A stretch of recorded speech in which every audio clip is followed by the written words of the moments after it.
Hare Krishna. So please just come and have a seat here, just for as long as you can stay. It'll be a very nice program. We'll do some chanting and some reading of Bhagavad Gita and sharing reflections as well. So you can stay as long as you like. I know it's a very hot day, but Krishna will see the effort that you're making to come closer to him. So please have a seat and we'll get started soon. Thank you very much.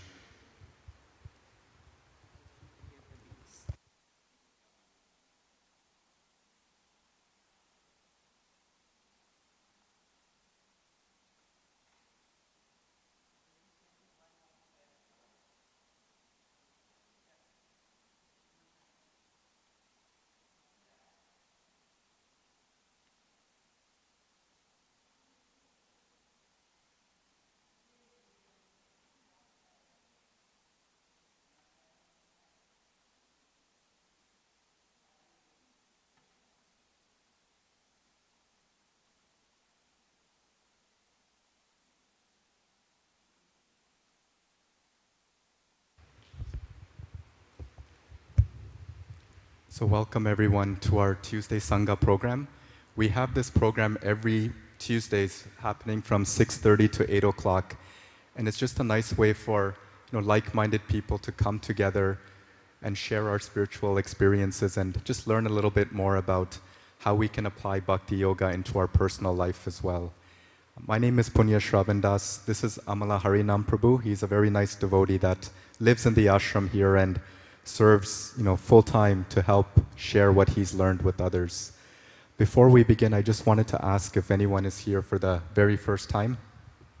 Oh, welcome. What's your name, Mataji? Nice to meet you. And you, Prabhu? Jeet.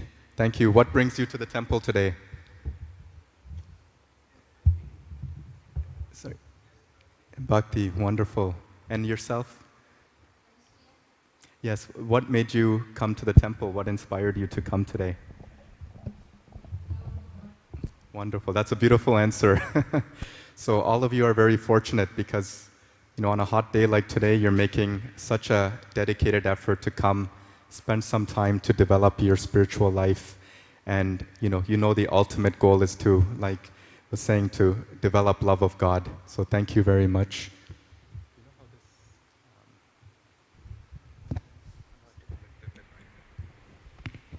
So is everyone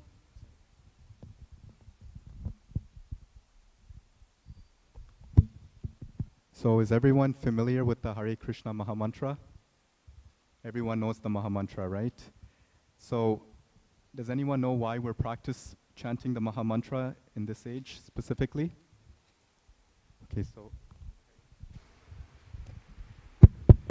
many of you may have heard of the different yugas that happen, right? There's Satya Yuga, Treta Yuga, Dwapar Yuga, and Kali Yuga. And in each yuga, there's a different type of practice that's recommended.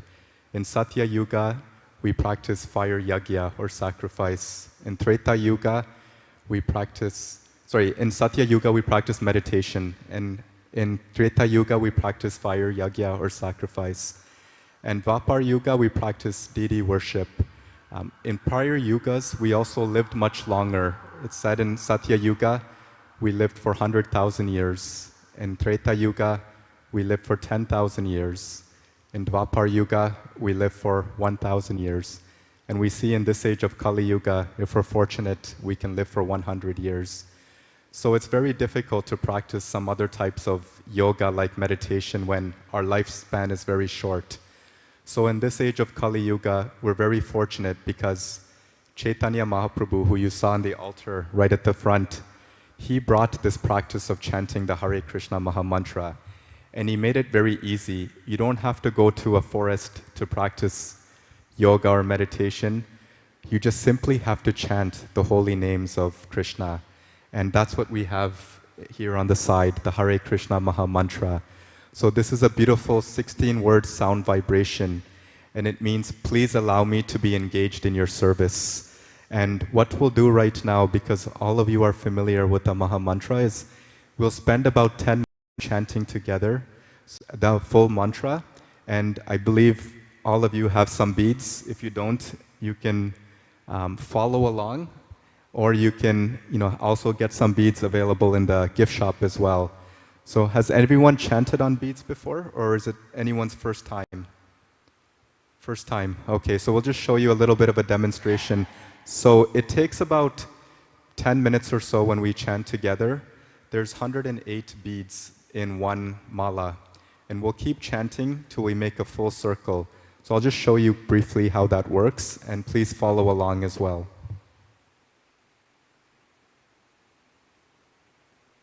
So you'll have the beads, and you keep your index finger hanging out. We don't use our finger to chant here, but you'll keep your middle finger under the bead, and then you'll put your thumb on the top. And then every time you chant, you'll make a circle until you come full circle to chant 108 times. So one japa mala round of chanting is 108 times. So we'll chant at a slow pace. When you're chanting, please focus on the sound vibration. Sometimes you will find your mind will go to different directions, and if it does, just come back to the sound vibration that you're hearing and chant in a nice slow pace that you can hear yourself. Sometimes we can get caught up on the speed, but it's not about speed, it's about the quality of how much we're chanting and how nicely we're chanting as well. So what we'll do is for about 10 minutes or so, we will chant together the Hare Krishna Maha Mantra, and then after that we'll just see how everyone felt chanting together. So if you have beads, please follow along. If you don't have beads, please just repeat out loud. The mantra is right on the side there, and you can repeat as well. And if we have some extra beads, I think we've used up here, but if there is extra beads and no one has, we can pass them along as well. So let's start, devotees, by chanting together. So we'll start by just chanting. It's a set of prayers just to seek blessings and invoke auspiciousness. This prayer is also on the side banner there, so I'll just repeat it so that we can all just follow along. Jai Shri Krishna Chaitanya Prabhu Nityananda Shri Advaita Gadadhar Shri Vasadi Gaura Bhakta Vrinda. So now we'll chant the Hare Krishna Maha Mantra for about 10 minutes, and please just focus on the sound vibration and immerse yourself. Okay. So Hare Krishna, Krishna Krishna, Hare Hare, Hare Rama, Rama Rama, Hare Hare. Hare Krishna, Krishna Krishna, Hare Hare, Hare Rama, Rama Rama, Hare Hare. Hare Krishna, Krishna Krishna, Hare Hare, Hare Rama, Rama Rama, Hare Hare. Hare Krishna, Krishna Krishna, Hare Hare, Hare Rama, Rama Rama, Hare Hare. Hare Krishna, Krishna Krishna, Hare Hare, Hare Rama, Rama Rama, Hare Hare. Hare Krishna, Krishna Krishna, Hare Hare, Hare Rama, Rama Rama, Hare Hare. Hare Krishna, Krishna, Hare Hare, Hare Rama, Rama Rama, Hare Hare. Hare Krishna,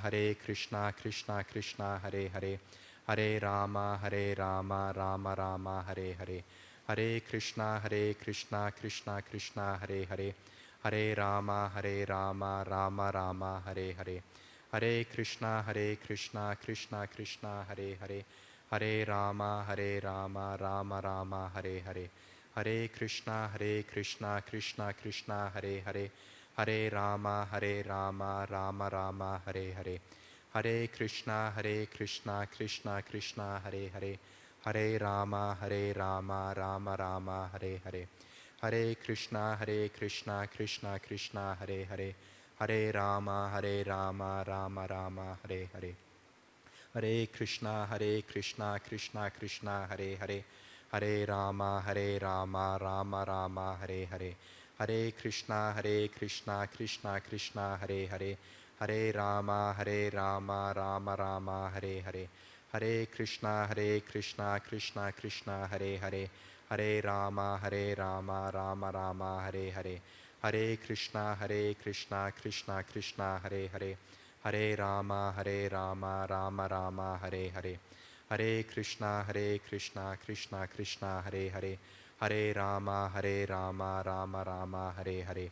Hare Krishna, Krishna Krishna, Hare Hare, Hare Rama, Rama Rama, Hare Hare, Hare Krishna, Krishna Krishna, Hare Hare, Hare Rama, Rama Rama, Hare Hare, Hare Krishna, Krishna Krishna, Hare Hare, Hare Rama, Rama Rama, Hare Hare, Hare Krishna, Krishna Krishna, Hare Hare, Hare Rama, Rama Rama, Hare Hare, Hare Krishna, Krishna Krishna, Hare Hare, Hare Rama, Rama Rama, Hare Hare, Hare Krishna, Krishna Hare Hare, Hare Rama, Rama Rama, Hare Hare, Hare Krishna, Krishna Hare Hare, Hare Rama, Rama Rama, Hare Hare, Hare Krishna, Krishna Hare Hare, Hare Rama,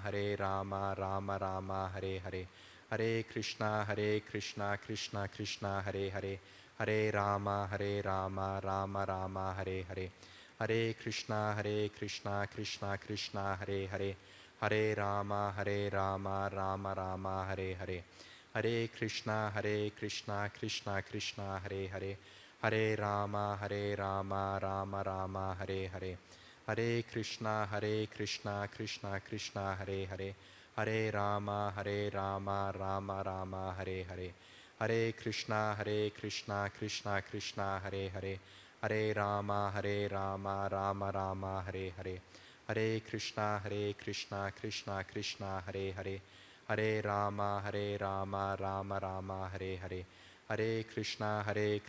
Krishna, Krishna Hare Hare, Hare Rama, Rama Rama, Hare Hare, Hare Krishna, Krishna Hare Hare, Hare Rama, Rama Rama, Hare Hare, Hare Krishna, Krishna Hare Hare, Hare Rama, Rama Rama, Hare Hare, Hare Krishna, Krishna Hare Hare, Hare Rama, Rama Rama, Hare Hare, Hare Krishna, Krishna Hare Hare, Hare Rama, Rama Rama, Hare Hare, Hare Krishna, Krishna Hare Hare, Hare Rama, Rama Rama, Hare Hare, Hare Krishna, Krishna Hare Hare, Hare Rama, Rama Rama, Hare Hare, Hare Krishna, Krishna Hare Hare, Hare Rama, Rama Rama, Hare Hare,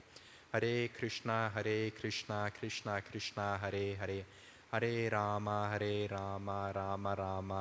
Hare, Hare Rama, Rama Rama, Hare Hare, Hare Krishna, Krishna Hare Hare, Hare Rama, Rama Rama, Hare Hare, Hare Krishna, Krishna Hare Hare, Hare Rama, Rama Rama, Hare Hare, Hare Krishna, Krishna Hare Hare, Hare Rama, Rama Rama, Hare Hare,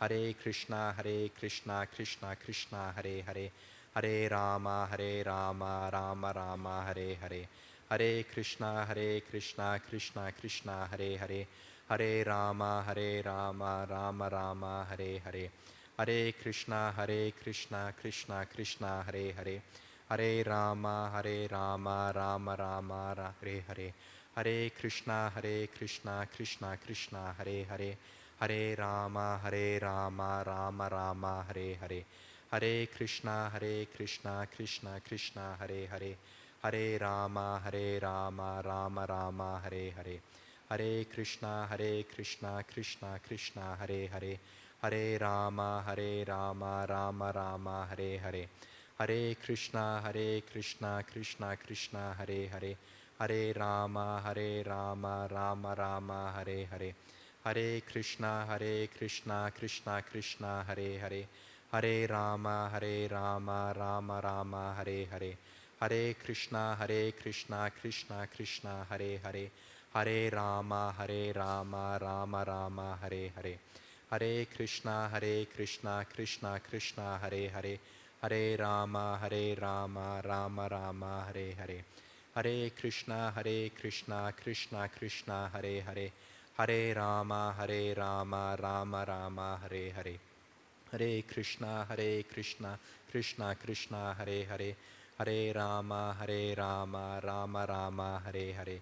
Hare Krishna, Krishna Krishna, Hare Hare, Hare Rama, Rama Rama, Hare Hare. Hare Krishna, Krishna Krishna, Hare Hare, Hare Rama, Rama Rama, Hare Hare. Hare Krishna, Krishna Krishna, Hare Hare, Hare Rama, Rama Rama, Hare Hare. Hare Krishna, Krishna Krishna, Hare Hare, Hare Rama, Rama Rama, Hare Hare. Hare Krishna, Krishna Krishna, Hare Hare, Hare Rama, Rama Rama, Hare Hare. Hare Krishna, Krishna Krishna, Hare Hare, Hare Rama, Rama Rama, Hare Hare. Hare Krishna, Krishna Krishna, Hare Hare, Hare Rama, Rama Rama, Hare Hare. Hare Krishna, Krishna Krishna, Hare Hare, Hare Rama, Rama Rama, Hare Hare. Hare Krishna, Krishna Krishna, Hare Hare, Hare Rama, Rama Rama, Hare Hare. Hare Krishna, Krishna Krishna, Hare Hare, Hare Rama, Rama Rama, Hare Hare. Hare Krishna, Krishna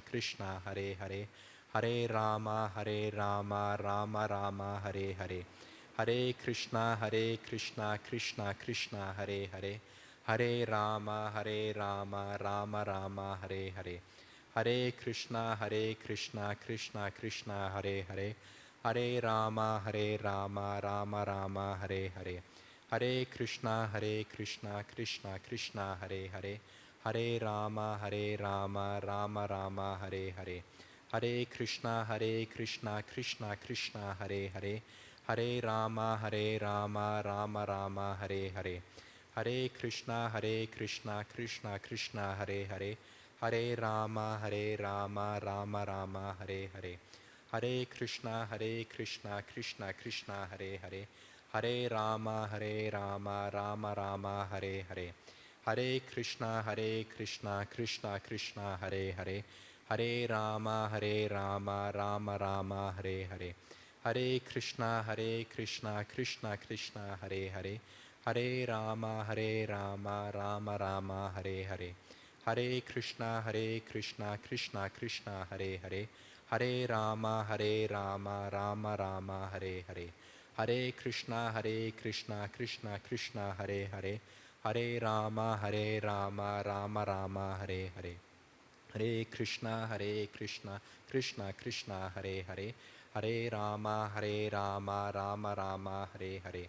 Hare Krishna, Krishna, Hare Hare, Hare Rama, Rama Rama, Hare Hare. Hare Krishna, Krishna, Hare Hare, Hare Rama, Rama Rama, Hare Hare. Hare Krishna, Krishna, Hare Hare, Hare Rama, Rama Rama, Hare Hare. Hare Krishna, Krishna, Hare Hare, Hare Rama, Rama Rama, Hare Hare. Hare Krishna, Krishna, Hare Hare, Hare Rama, Rama Rama, Hare Hare. Hare Krishna, Krishna, Hare Hare, Hare Rama, Rama Rama, Hare Hare. Hare Krishna, Krishna, Hare Hare, Hare Rama, Rama Rama, Hare Hare. Hare Krishna, Krishna, Hare Hare, Hare Rama, Rama Rama, Hare Hare. Hare Krishna, Krishna, Hare Hare, Hare Rama, Rama Rama, Hare Hare. Hare Krishna, Krishna, Hare Hare, Hare Rama, Rama Rama, Hare Hare. Hare Krishna, Krishna, Hare Hare, Hare Rama, Rama Rama, Hare Hare. Hare Krishna, Krishna, Hare Hare, Hare Rama, Rama Rama, Hare Hare.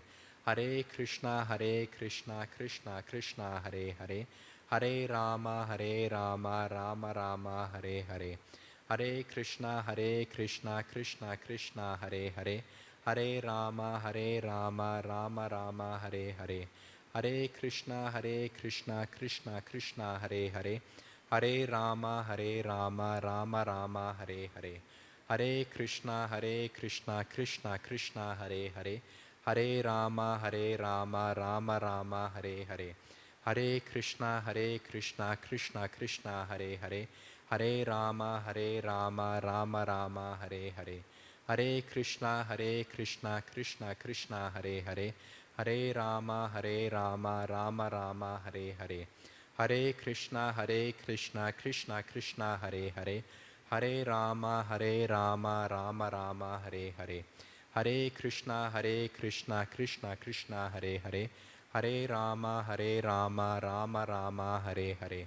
Hare Krishna, Krishna Krishna, Hare Hare, Hare Rama, Rama Rama, Hare Hare. Just 3 more times we will chant. Hare Krishna, Krishna Krishna, Hare Hare, Hare Rama, Rama Rama, Hare Hare. Hare Krishna, Krishna Krishna, Hare Hare, Hare Rama, Rama Rama, Hare Hare. Hare Krishna, Krishna Krishna, Hare Hare, Hare Rama, Rama Rama, Hare Hare. So thank you everyone for joining us in chanting the Hare Krishna Maha Mantra. You all just chanted 108 times of the Maha Mantra, or 1 full round. How does everyone feel after chanting? Good? How do you feel? Can you speak a bit? Focused, yes. Say that again. No extra thoughts. Wonderful. Anyone else? How did you feel after chanting the Maha Mantra? 1 or 2 words. Calm, yes, that's something we hear often. Anyone else? Did you have? Peaceful. So focused, calm, peaceful. Anything else? Positive. Anything else that you've experienced? Focused, calm, peaceful, positive. These are all very nice feelings. And think about it, you just spent 10 minutes in a 24-hour day, and this is how you feel after chanting. So what to speak of doing it for 20 minutes, 30 minutes, or even longer? And this is the power of the Maha Mantra, that there's no hard or fast rule. Just dedicate some time each day to chanting the Maha Mantra. 1 round like we did just takes 10 minutes a day. And if you do it at the beginning of your day, right in the morning when you wake up, that will give you such positive energy. And like you said, you'll feel focused, calm, and peaceful throughout the entire day. Does anyone know why it's better to chant early in the morning? Any thoughts on that? Yes, Brahma Muhurta, yes. And why is that better than other times of the day to chant? Yes. What do you notice? Yes. The mind is... Yes, yeah. These are all very nice points, because what do you experience when you wake up in the morning? You're just starting your day. You haven't really got into the modes of passion, thinking I have to go to work, I have to go to school, maybe I have to cook, but you're just starting the day. And also when you start the day in the morning, what do you see early in the morning when you look outside? Especially during Brahma Muhurta. Do you see cars on the road? Do you see people walking, or do you see as many activity taking place outside? No, right? The sun is just rising, and during that time it's a little bit more peaceful in the mode of goodness. So it's a little bit more easier to practice our spiritual life in the morning. So just suggesting that if you have time, wake up as early as possible and chant 1 round of the Maha Mantra. You can do it at home, and you just find a nice quiet space. You can do it with your family, with your friends, by yourself. And this is the beautiful part in this age of Kali Yuga, is that you don't have to go to a forest, you don't have to go somewhere far. You can practice this spiritual life very easily in the comfort of your own home. And try it for 5-10 minutes a day. And if you feel enlivened and more encouraged, then try it for a little bit longer. Try it during your lunch break, try it after work, try it before you go to bed. And I guarantee you, if you do this consistently every day for a period of time, you will definitely experience something different in your life. You'll feel that you'll have that level of focus to carry out your work, your responsibilities, and you won't be distracted or you won't be discouraged if maybe you have a bad day. You'll know that you'll have the Maha Mantra as your best friend, and the Maha Mantra will protect you and give you that strong energy and focus to continue dealing with the material energy. So if it's your first time chanting, please feel free to take the beads with you. You can just chant, just please commit to chanting 1 round a day for 5-10 minutes. And some of us, we also have this japa mala bag. This is a bag that helps us just keep the beads inside. And it's more easier to chant so that it doesn't touch the floor also. If you don't have a japa mala bag, you can pick it up from the gift shop. They're open till 9 o'clock today. And it's just a nice way to just feel committed to your practice. And also on the side of the bag, you'll also see that there's something called a bit of a counter. This is a counter, so you can keep track of how many times you chant. That way, what gets measured gets improved. So if you chant once, you don't want to go back and not chant 0 rounds the next day, but you want to do something better. So every time you chant, you can keep track and you just push this down and then you can count how many did I chant today. And that way you can set a goal for yourself to chant a certain number of rounds and you'll feel that you're developing more and more progress with each and every day that passes. So if you're encouraged, please feel free to keep the japa mala and you can also take a japa bag with you as well. So we have some more time and what we're going to do now is going to be also a very nice experience. So many of you came, you experienced the kirtan and you chanted together, and you also came and did a little bit of Maha Mantra meditation. Now we're going to learn a little bit more about the philosophy and how we can bring Krishna into our life through reading and sharing our experiences. This is going to be a very nice interactive session.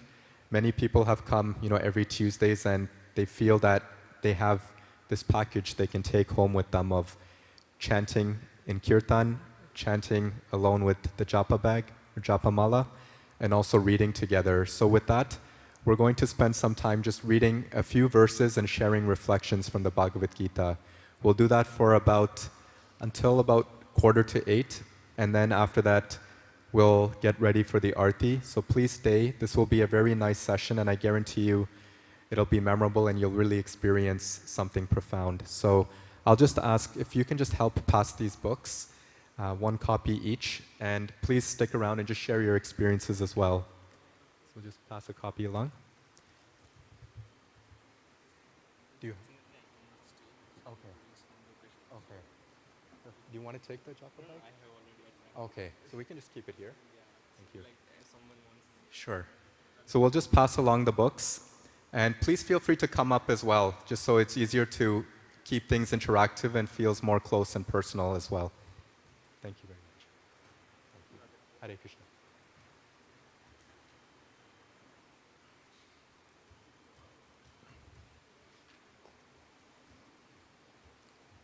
Please feel free to come forward.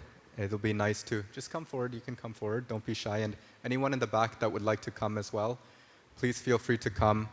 You can engage in the reading and just share your reflections and realizations. It'll be a nice group session. And this is meant to be just learning together about how we can apply Bhagavad Gita into our day-to-day life. So many of you, I'm sure, have grown up reading the Bhagavad Gita. Any comments on what the Bhagavad Gita means to you? Would you like to share?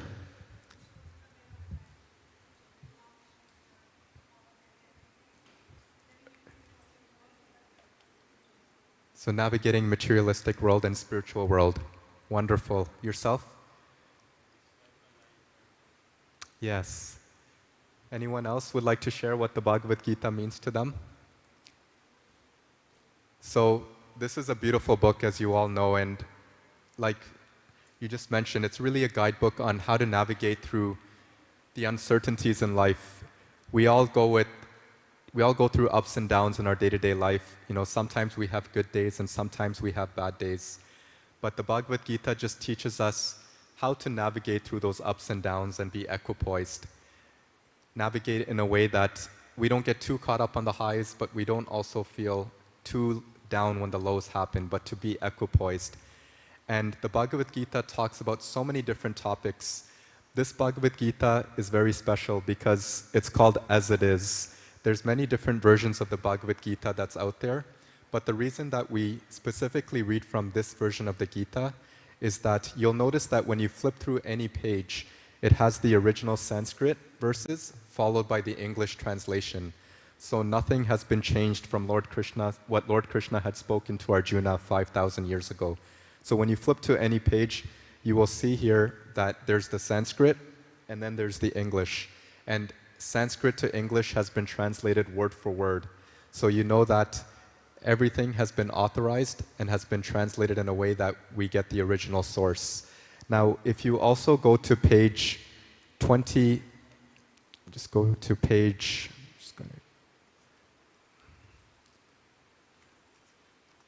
I believe it's 32, but I'm just going to, on page 30, you'll notice that there's a list here as well. It's called the disciplic succession. You may have heard of the word called the parampara, and what this basically means is that the Bhagavad Gita has been shared by a series of teachers. Of course, Lord Krishna, the Supreme Lord, had spoken it to Arjuna. And then here you see Brahma, it was passed to Brahma, and then Narada, and then Vyas and Madhva. And then most recently, number 32, you see Swami Prabhupada, who came to America in 1965. And he's the one who translated this Bhagavad Gita into English so that we could all understand. So this is why the Bhagavad Gita is also the authentic version, because not only is it translated from English to Sanskrit, but it also is shared by a series of teachers who have taught the same philosophy word for word, and nothing has been changed over time. So in this sense, the Bhagavad Gita is very, very accurate and profound, and we know that we're getting the original teachings that Lord Krishna had spoken to Arjuna 5,000 years ago. Now, as mentioned, the Bhagavad Gita talks about so many different topics, and how many of us deal with stress day in and day out? I know many people do. I see a lot of hands raised.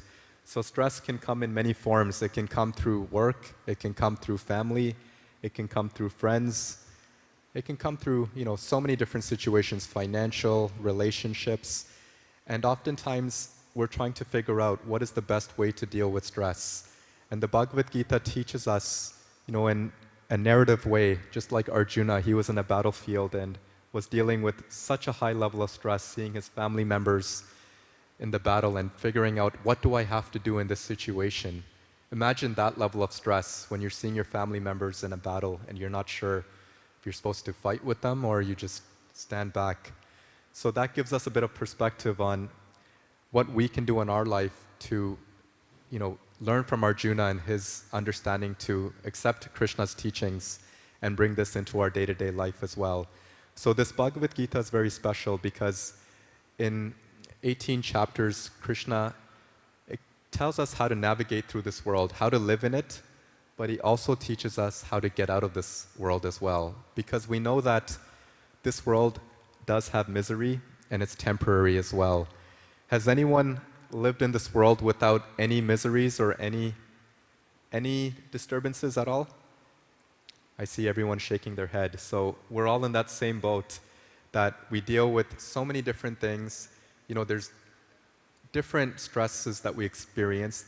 We know that we have to have old age, we have to go through diseases, we have death. And the Bhagavad Gita teaches us how to elevate ourselves so that we don't get entangled in this repeated cycle. Many of us have heard of karma, we have heard of the soul, and we've heard that we're going through an endless cycle since the beginning of where we take birth, life after life. And even in this present life, sometimes we can feel that we're going through the same set of things, day in and day out. So we want to bring the Bhagavad Gita in our life in a way where we can navigate through the challenges in a healthy way, but we can also accept Krishna's teachings in a way that we can get out of this as well. And in that way, we no longer have to deal with birth, death, old age, and disease. And we can go into a higher level of consciousness in the spiritual world where we can experience our true relationship with Krishna, where there's no relationship that's based off of what one person can do for each other, but the relationship is based off of pure love, how we can revive that, and the Bhagavad Gita teaches us that. So the way we're going to have this program is we're going to read verses together. Every week we continue from where we left off. So right now we're on chapter 8, so you can all flip to chapter 8 and we're on text 11. So just find what page that falls on. So this is on page 355. And what we'll do is we'll read the verses and the purport. So one thing that's nice about this copy of the Bhagavad Gita is every verse is accompanied by a purport. And a purport basically explains the verse that Srila Prabhupada had translated in a way that we can all understand. This way, it gives us clarity and focus on what is being said in the Bhagavad Gita. So what we'll do is we'll start from text 11, and if I'll read the first verse, and if anyone else likes to read as well, you're welcome to do so. And this way we keep it interactive, and you can also share your reflections and realizations. So I'll read the Sanskrit, and then we'll read the English as well. Yad aksharam veda vido vedanti vishanti yad yatayo vitaragaha yad ichanto brahmacharyam charanti tatte padam sangrahena parvakshe. Persons who are learned in the Vedas, who utter Omkar, and who are great sages in the renounced order, enter into Brahman. Desiring such perfection, one practices celibacy. I shall now briefly explain to you this process by which one may attain salvation. Purport. Lord Krishna has recommended to Arjuna the practice of Sat Chakra Yoga, in which one places the air of life between the eyebrows. Taking it for granted that Arjuna might not know how to practice Sat Chakra Yoga, the Lord explains the process in the following verses. The Lord says that Brahman, although one without a second, has various manifestations and features. Especially for the impersonalists, the Akshara or Omkar, the syllable Om, is identical with Brahman. Krishna here explains the impersonal Brahman into which the renounced order of sages enter. In the Vedic system of knowledge, students from the very beginning are taught to vibrate Om and learn of the ultimate impersonal Brahman by living with the spiritual master in complete celibacy. In this way, they realize these two features of Brahman. This practice is very essential for the student's advancement in spiritual life. But at the moment, such brahmachari, unmarried celibate life, is not at all possible. The social construction of the world has changed so much that there is no possibility of one's practicing celibacy from the beginning of student life. Throughout the world, there are many institutions for different departments of knowledge, but there is no recognized institution where students can be educated in the brahmachari principles. Unless one practices celibacy, advancement in spiritual life is very difficult. Therefore, Lord Chaitanya has announced, according to the scriptural injunctions for this age of Kali, that in this age, no process of realizing the Supreme is possible except the chanting of the holy names of Lord Krishna. Hare Krishna, Krishna Krishna, Hare Hare, Hare Rama, Rama Rama, Hare Hare. So, this is a very beautiful verse, and it gives us more faith in why we're practicing this form of chanting the Maha Mantra. You know, in different ages, it's mentioned that we perform different practices. And we mentioned that in Satya Yuga, we practice a form of meditation. And then Treta Yuga, there's fire yagya. And then Dwapar Yuga, there's deity worship. But in this age of Kali, there's the prime method of practicing, which is the chanting of the Hare Krishna Maha Mantra. And what Prabhupada is mentioning here is that in this stage, he makes the point that the social construction of the world has changed so much that there is no possibility of one's practicing celibacy from the beginning of student life. So we know that this age in general is very full of quarrel and disturbance. Anywhere we go, we see that people are very much agitated. Their memories are short-lived. They have a tendency to quarrel and argue amongst each other. And for that reason, it's very, very difficult to practice meditation. But one thing that makes it a lot easier is this special Maha Mantra that's been brought on by Lord Chaitanya Mahaprabhu.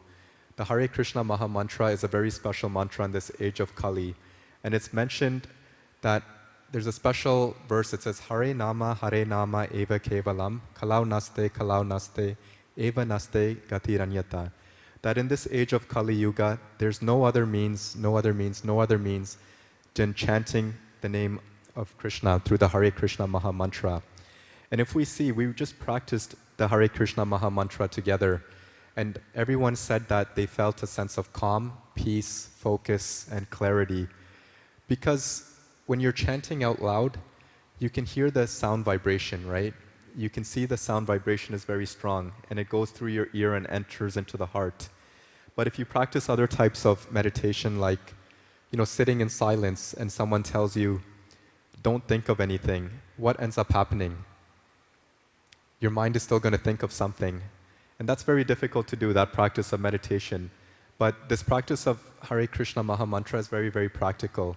You just have a set of japa beads. You can say, I'm going to chant 10, 15 minutes a day, and just find a quiet space. And if you don't have time to find a quiet space, then you can come to the temple and do some kirtan like we did at 6 o'clock, or you can chant as a group at 8 o'clock as well. And in this way, through chanting together, through singing and dancing, it's much, much more practical to practice as well. One of the other things that was mentioned here is a reference that Krishna is telling Arjuna about the practice of Satchakra Yoga, in which one places the air of life between the eyebrows. So you may have seen some yogis, they may practice these types of yogas where they focus the air of life between the eyebrows, and then they elevate themselves. The soul enters through their head, and they can transport themselves. That's one type of yoga that's practiced. But the emphasis that's being made here is that bhakti yoga, or yoga of devotion, is the highest form of yoga, and that we want to come to that level of understanding. So the way we practice bhakti yoga is through hearing, like we're doing right now. We're hearing from the Bhagavad Gita. We may hear from different classes.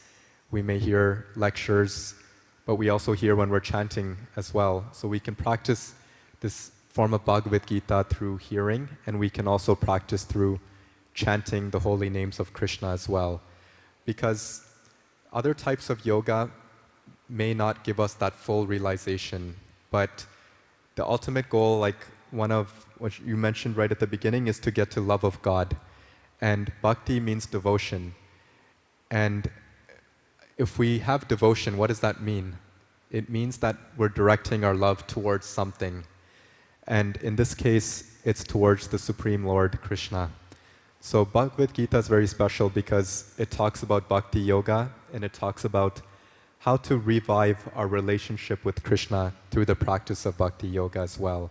So there's many different practices, like the meditating, like the yogis do, or focusing on the impersonal Brahman, which is the, all-pervading effulgence of the Lord. But the recommendation that's done here is very, very practical through chanting of the holy names. And this Hare Krishna Maha Mantra is very powerful. And to do it in a group setting just allows us to experience that sound spiritual vibration even more. Does anyone else have any reflections or questions or comments from what we just read from text 11?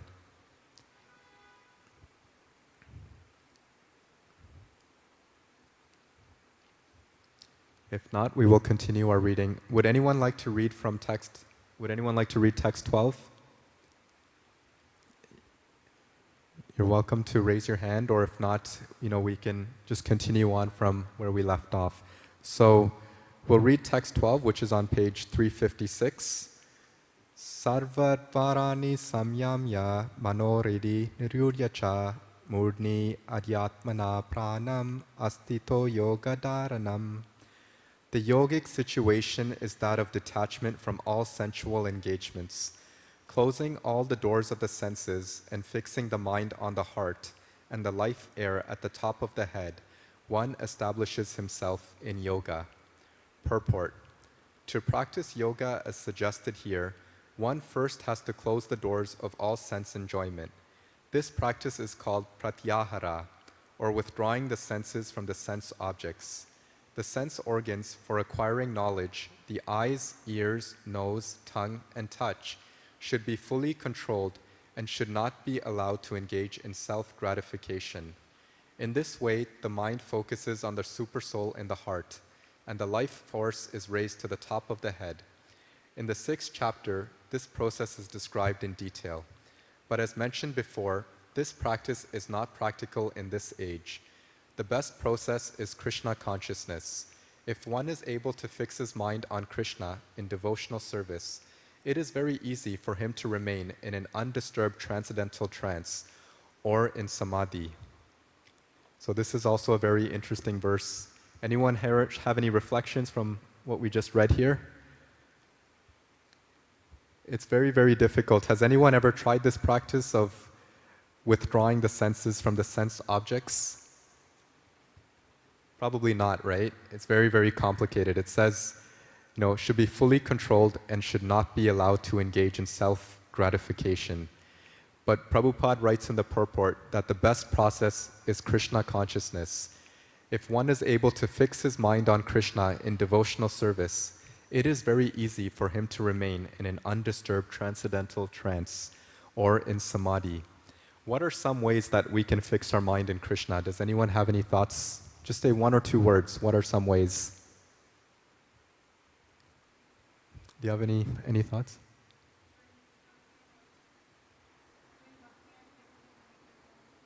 Doing bhakti? Taking his name regularly, yes. Anyone else have any thoughts on how to fix our mind on Krishna?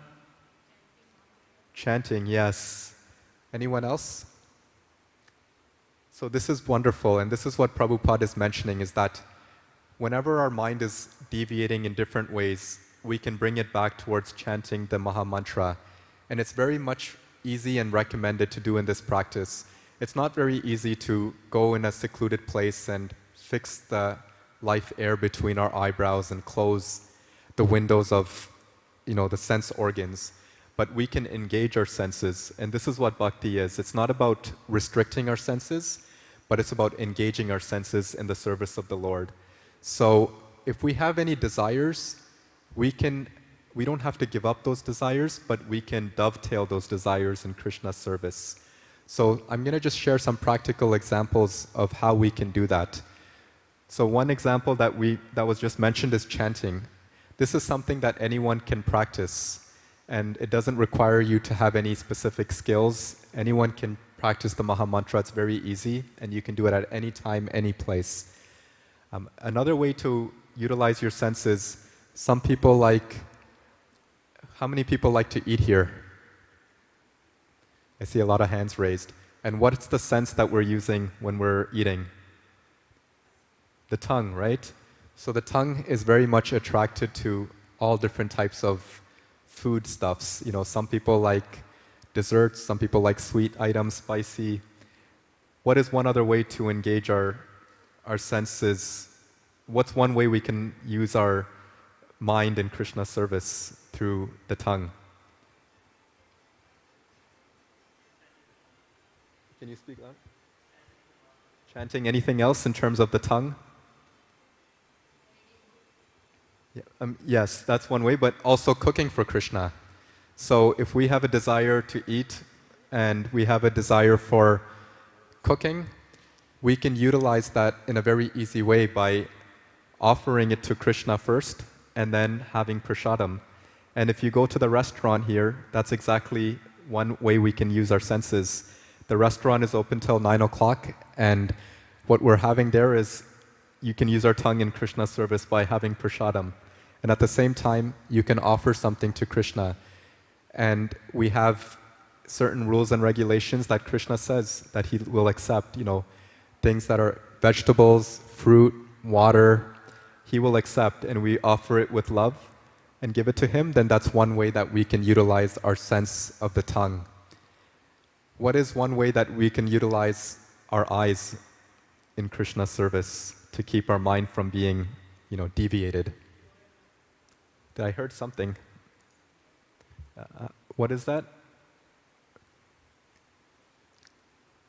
So I'll ask the question again. What is Bruce? Yes. Yes. There we go. So one other example that we can utilize our sense for Krishna service is what happens at 6 o'clock and 8 o'clock here in the temple? Arti. And what do you see when Arti takes place? The deities. So instead of maybe our eyes watching the latest film on Netflix, we can channel our eyes towards Krishna and see his beauty. We can admire how beautiful Krishna is dressed, how beautiful and how kind he is that he allows himself to be present so that we can see him and that he's standing there with open arms waiting for us to approach him as well. And in the same way, I use the Netflix example, but we can also watch certain films tied to Krishna as well. So it's not that we cannot watch anything on the TV or theater, but we can utilize our desire to watch movies for Krishna's service. So instead of watching something mundane like Bollywood films or something like that, we can watch, a story of Krishna's pastimes, or we can see what a movie of Srila Prabhupada and what he did to start this mission. So this is one way we could use our eyes. So we talked about how we can use our tongue. We talked about how we can use our eyes. What's one way that we can utilize our nose in the service of Krishna? This one is harder, it's not as easy. I know Bruce knows the answer, but I'm going to ask someone else how we can utilize our nose in Krishna's service. Anyone know? So when the arti takes place, what do you notice? We offer a lamp that people will, offer their prayers to, but what else gets offered when the arti takes place? Flowers. And what do flowers carry? Scent. And is that scent? And yes, we also have the sticks, right? The incense sticks and sandalwood that we put on people's arms. So this is also a beautiful thing because when you come to the temple, you also can partake in the nice fragrance. When you go outside, sometimes you may be in an unclean area and you're smelling things that are not nice. But in the temple, you smell all nice things. You smell flowers, you smell incense sticks, you smell, nice prasadam. So this is one way that we can use our nose as well. Now, the other piece that we can also use is our ears. How do we use our ears in the service of the Lord? Yes, listening to Krishna bhajan, listening to classes as well. So many of us may be attracted towards hearing certain types of music. We may be attracted to hearing people gossiping. All those things are temporary, but what we can channel our desire to hear is like what all of you are doing. Come to hear about Krishna in a class. At 8 o'clock, the arti will take place. So come to hear the Maha Mantra and sing and dance with Krishna as well. And then if you have some time, maybe you're going to work or you're coming back from school, get your earphones or headphones, and maybe you're in a bus or subway, hear some nice kirtan or hear some nice lecture. And that process of hearing is very much recommended in this age of Kali because when you hear, it enters through your ear and into your heart, and your heart becomes cleansed. All those things that we may have accumulated through hearing, mundane stories or the news that talks about war and conflicts, that leaves an impression in our heart. But when we hear about the pastimes of Krishna, which is not motivated by any material thing, and we hear the beauty of Krishna's pastimes, and we hear about devotees talking about Krishna, and we hear the Maha Mantra and the Kirtan, then all those other things that we heard becomes overridden, and we feel that our heart becomes cleansed over time. So just like when we did the Maha Mantra here, group chanting together, everyone said that I was feeling calm, peaceful, because you're hearing the sound vibration. In that same way, if you continually hear lectures, you continually hear kirtan, and you hear yourself chanting, then your consciousness will change because sound does carry consciousness. You may be in a you may have been in an environment where sometimes people are arguing, fighting, and you can almost hear that consciousness resonating and entering into your heart, right? And it just feels very, very negative. But when you hear devotees glorifying Krishna and having that positive mood, then you become uplifted as well. So these are some ways, we talked about the tongue, we talked about the eyes, we talked about the ears, we talked about the nose. Is there anything that we missed? The what? Touch, yes. So what are some ways that we can utilize the sense of touch in Krishna's service? And just one at a chanting on beads, that's wonderful. And that's one of the reasons that we chant on beads, is that we can actually feel more connected to the Maha Mantra through touch. I heard another, save our service, yes. Anything else that we can do with our sense of touch? So yes, I really liked both the examples.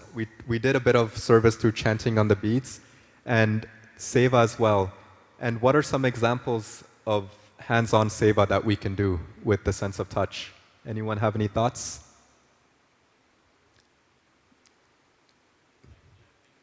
Clapping, yes, that's using our hands. Anything else? Cooking, yes. So these are some examples. And this whole temple that we have here provides the facilities for us to use our senses in the service of the Lord. If you come any day of the week, you'll see sometimes devotees are mopping the floors, so they're using their hands to clean the floor. Sometimes in the kitchen, you'll see devotees using their hands to wash the pots. So that way, they're utilizing their hands. They're cooking for the Lord, they're chanting for the Lord. They may be, packing books or giving out books to people. These are all hands-on practical ways of performing bhakti in our life. And in the verses that we read, what Prabhupada is mentioning is that there's many different types of yoga that exists, like Astanga yoga, Hatha yoga, and he's saying that these types of yoga practices are not very practical in this day and age because it requires us to, first of all, have a long life, and it also requires us to be in a certain environment as well to practice. But the practice of bhakti is so practical. We just talked about, for the last 5-10 minutes, different ways that we can apply bhakti into our life through cooking, through the sense of touch, through seva, through smelling the flowers. And if you have a particular interest, you can utilize that in Krishna service. Does anyone play any instruments here? No one plays any instruments? Did anyone learn an instrument when they were younger, but maybe they forgot? Harmonium. So that's exactly the instrument we have there. Does anyone else play any instruments? Guitar, yes. Any other instruments that people have played in the past? I know Bruce is a musician. Kartals, yes, that's the best instrument. So these are all examples of dovetailing our desire towards Krishna. So whatever we have of interest, bhakti is practical because it doesn't mean that we give something up, but we do it in a way where we can add Krishna into our life. And if you have a specific desire towards playing an instrument, then you can bring that instrument with you and play it for Krishna. So a lot of times, some devotees are musically inclined. You'll see them playing mridanga, they'll play kartals or harmonium, and they're all doing it for Krishna. And what ends up happening is, it's a gradual process, but when you start living your life in a way where you start bringing Krishna in, then all those other things that you've done in the past, you feel a change, a very positive change, that you no longer feel entangled. That, for example, I did not play the best music for myself, and I'm not perfect or anything like that. But if you are able to adjust and do it towards the pleasure of Krishna, then automatically you become satisfied, because by satisfying Krishna's senses, then our senses also become satisfied. But the reason that right now we see so many people who are not satisfied is because they're trying to satisfy their own senses, and there's no end to satisfying your own senses.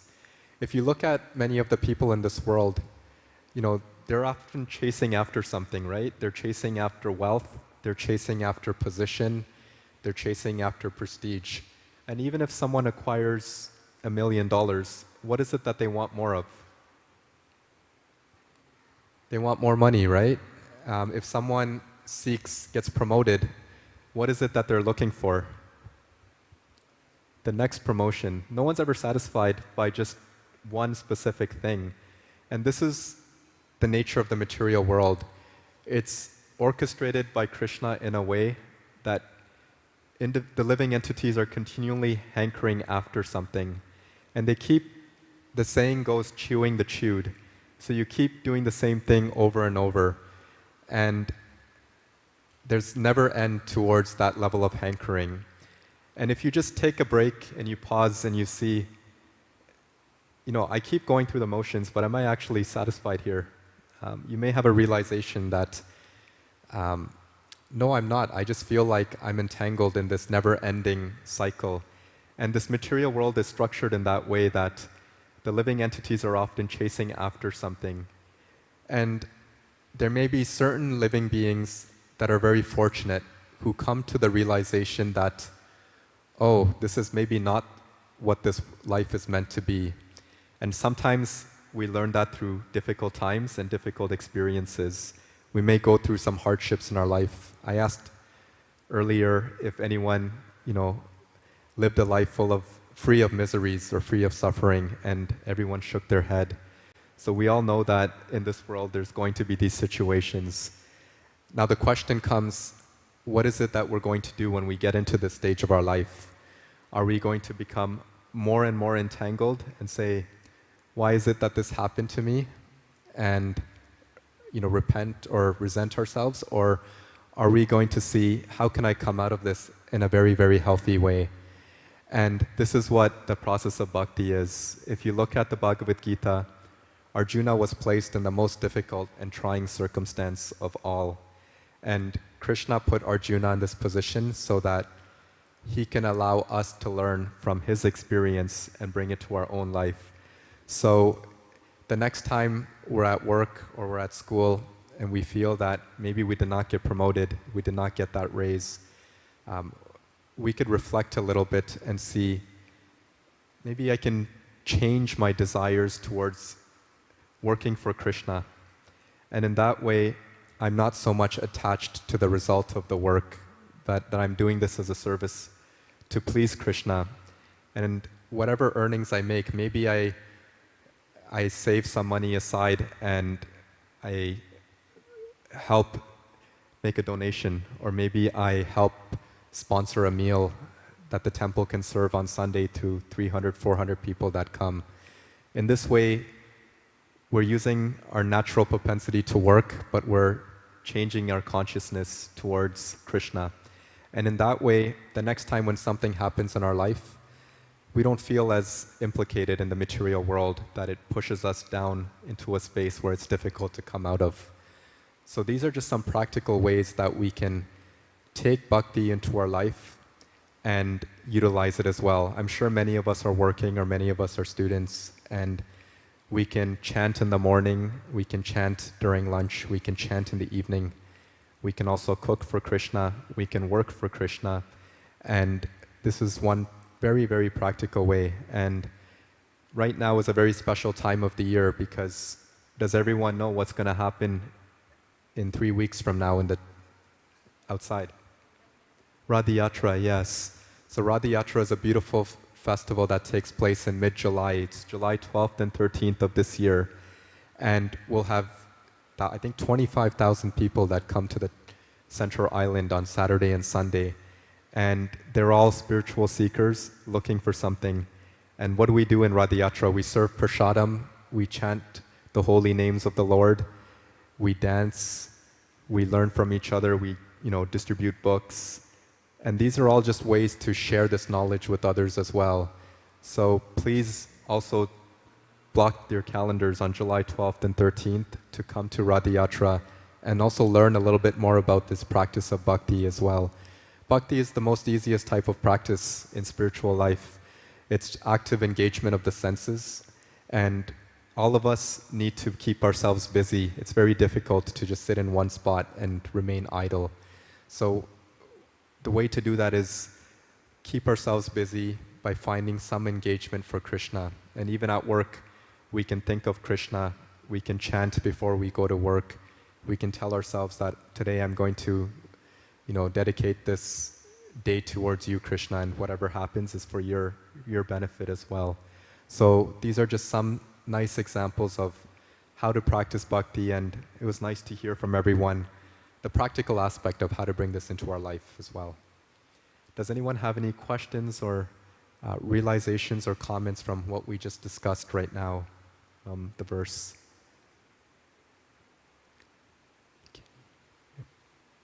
So we'll continue reading. It's 7:45, so just about 5 or 10 minutes more we'll continue reading, and then at 8 o'clock you'll be able to use your eyes, ears, nose, everything in the service of the Lord when the arti starts.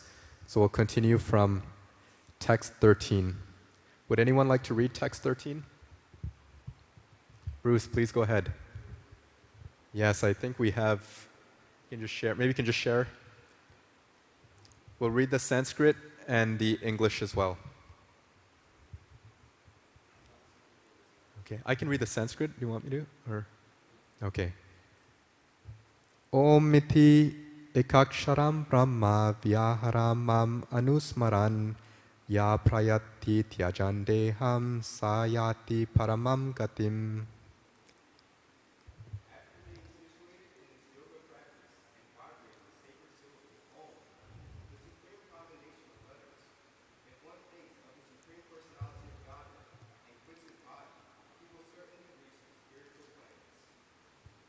Purport. It is clearly stated here that Om, Brahman, and Lord Krishna are not different. The impersonal sound of Krishna is Om, but the sound Hare Krishna contains Om. The chanting of the Hare Krishna mantra is clearly recommended for this age. So if one puts his body at the end of life chanting Hare Krishna, Krishna Krishna, Hare Hare, Hare Rama, Rama Rama, Hare Hare. He certainly reaches one of the spiritual planes, according to the mode of his practice. The devotees of Krishna enter the Krishna plane, Loka Vrindavan. For the personalists, there are also innumerable other planes, known as Vaikuntha planes, in the spiritual sky, whereas the impersonalist remains in the Brahma Yogi.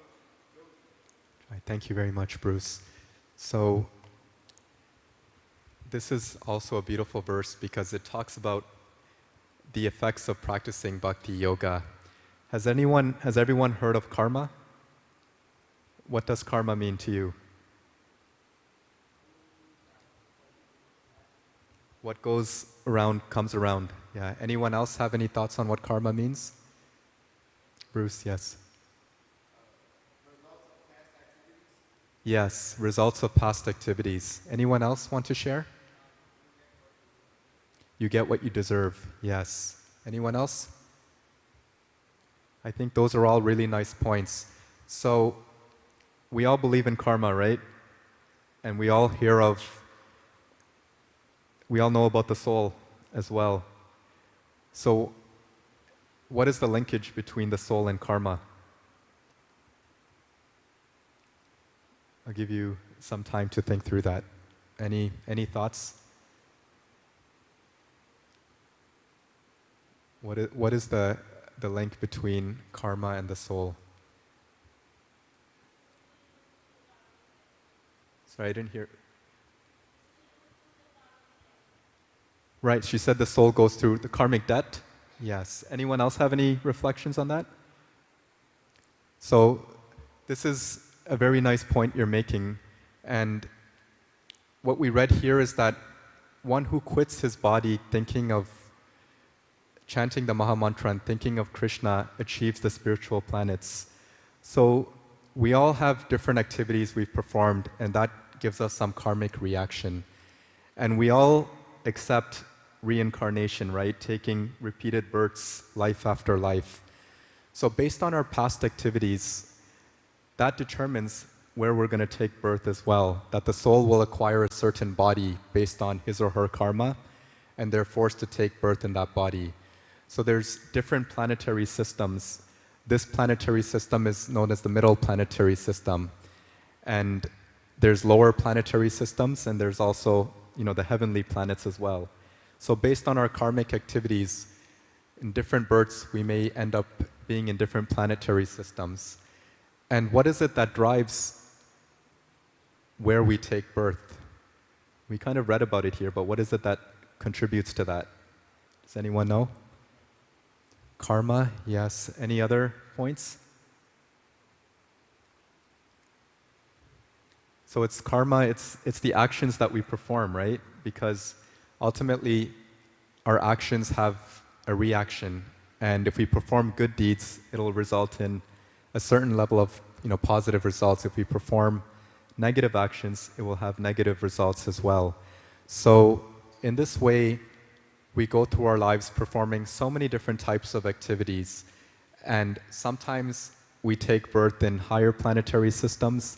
Sometimes we take birth in lower planetary systems. And sometimes we remain here on this earthly planet. And the practice of bhakti is different because when we're practicing bhakti yoga, as mentioned, we're not performing activities that cause a reaction. Anything performed in the service of the Lord is considered spiritual. And what's the destination of someone who practices something spiritual? Sorry? Vaikuntha, yes. Vaikuntha are spiritual planets.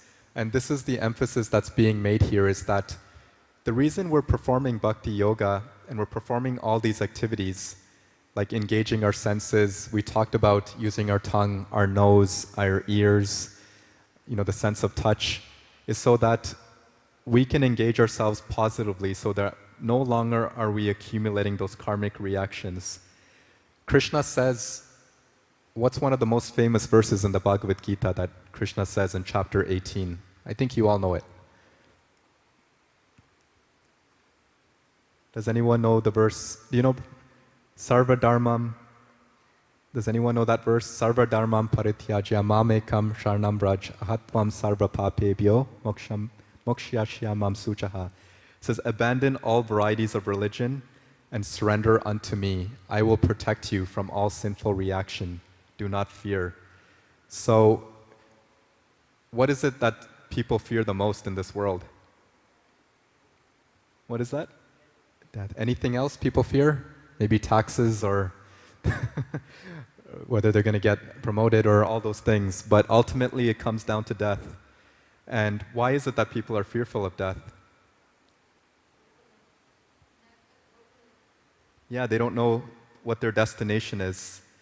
And why is it that they're fearful? Because they may have lived their life in a way that's not very conducive, and they may have to suffer for their activities.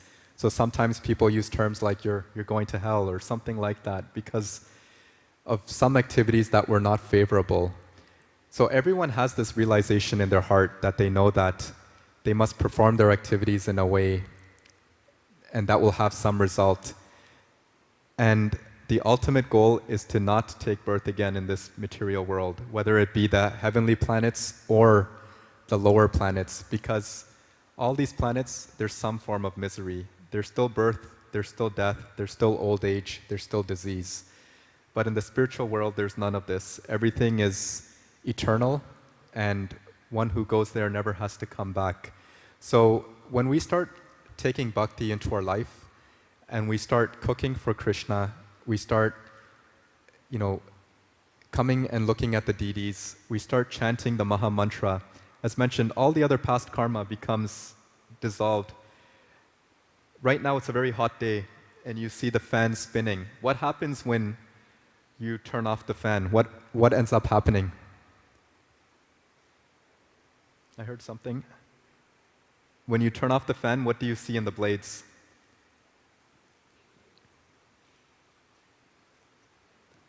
The blades start spinning, they start slowly moving slower and slower. So in the same way, We can think of karmic reactions this way. When we take bhakti into our life, before we take to bhakti, it may be spinning in a very fast way. But then when we start bringing bhakti into our life, the karma starts getting depleted and then the fan starts going slower and slower and slower. And eventually what happens? It comes to a complete stop. And when we've surrendered ourselves to Krishna, then as Krishna says, do not fear. And no longer do we have to worry about the past actions of our karma, because we've molded our life in a way where we're not caught up on the reactions of our work. And this is ultimately the end result of bhakti, is that it takes us to a place where we can live a life full of Krishna, being with Krishna as well.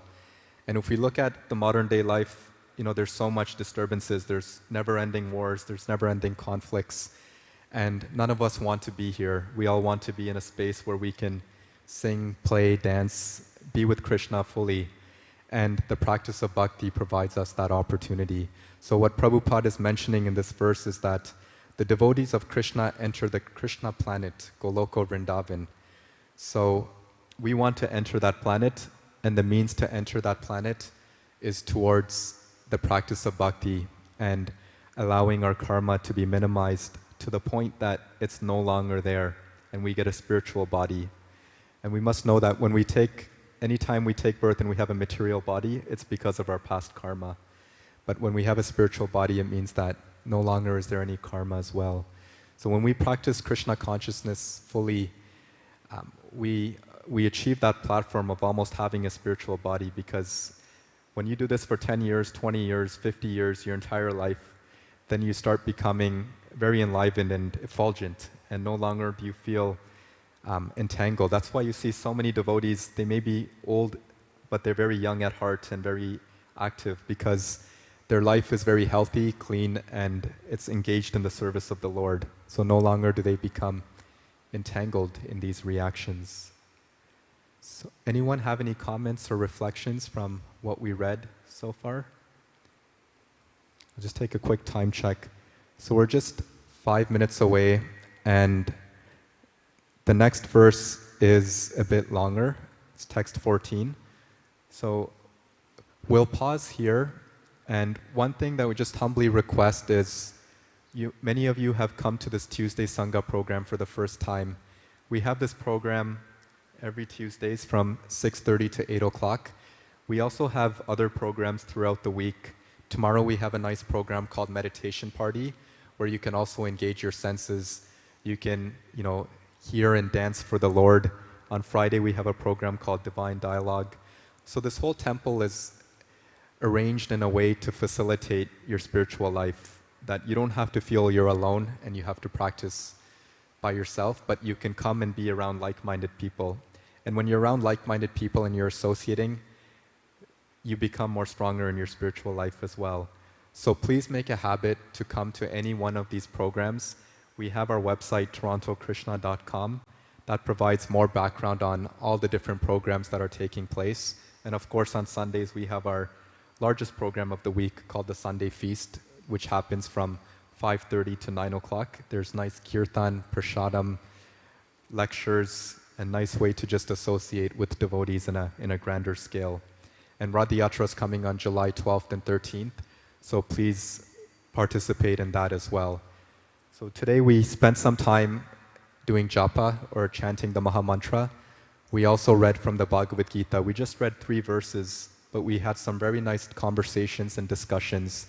And you can bring Bhagavad Gita into your life by just spending 5 minutes a day to start with, by reading a verse before you go to work or maybe before you go to bed. And we just talked about how practical Bhagavad Gita is. So if you don't have a copy, please take this copy with you, home with you. It's a very special book. This is called Bhagavad Gita as it is because it has the original translations right from Sanskrit to English, followed by a purport. And these purports have been translated by Srila Prabhupada in such an easy to understand way so that we can easily apply the Bhagavad Gita into our life.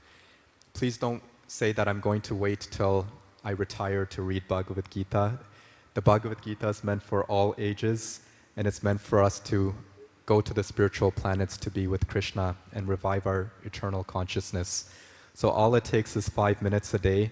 Read one verse, read the translations, and keep that consistent. And I guarantee you, if you read 5 verses or 5 minutes a day to spend on one verse, you'll get to the end and you'll be filled with so much realizations, positive energy, and you'll feel that you'll be able to carry out your duties even better for Krishna, and you'll have a positive impact to those around you. So we have some limited copies. I know many of you have copies. If you're interested, please feel free to come up. We'll get some more books for you. Bruce Prabhu can help hand out the books. And of course, as a temple, we're not selling these books to make money or for profit, but any donation will help us print more books and share it with others. And also, as you know, from a cultural standpoint, when you give something in return, it connects you with the teachers who've worked so hard to share these books as well. So you're all very fortunate, because on this very, very hot day, you could be in a nice air-conditioned mall looking at what to buy, but you decided to spend some time for Krishna. And 8 o'clock, the doors will open, and you'll see Krishna in his deity form, and he'll reciprocate with you for all your hard-earned efforts of dedicating, 1 hour, 1.5 hours, because Krishna wants us back to be with him in the spiritual planets as well. He just wants us to make the first move, and all it takes is our own sincerity and our own desire, and that starts by chanting and by reading the Bhagavad Gita. So please take this copy of the Bhagavad Gita with you, and you're more than welcome to make a donation from your heart. It's $15 is the cost of printing, but you can give whatever you can. It's not about the amount, but it's about giving something from your heart so that we can share these with others and that you benefit as well. So if you would like some more copies, please feel free to come to the front. And the doors are going to open any minute now. So we'll have a nice kirtan with Aarti taking place till 8:30. And if you like, after 8:30, you can have some prasadam in Govinda's. And you can also visit the gift shop if you'd like to get japa bag or anything else as well. So thank you very much, devotees. Hare Krishna.